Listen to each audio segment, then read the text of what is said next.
相信唔少玩電腦嘅人都識 MSI 噶啦，但你又知唔知佢今年40歲生日啦？早幾日 MSI 就喺台灣搞咗個 fans party， 作為呢隻 MSI 龍仔嘅 fans 就梗係入去玩下啦。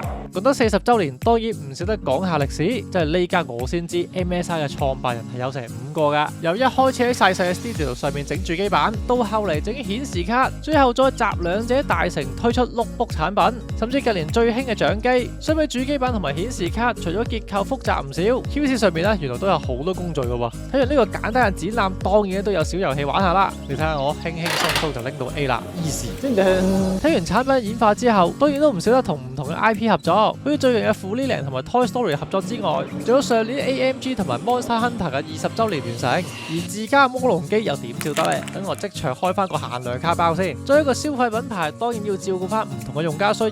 除咗 DIY 嘅砌機，自然都會有翻文書機嘅 mini PC 同埋入門 notebook 啦。不過講到 MSI 嘅重心，又點少得 gaming 呢？你睇下，淨係放喺度俾人試玩嘅 notebook 都有咁多款。去到呢度啦，成個只係差唔多嚟到尾聲。呢個 moment 梗係要打卡留念啦。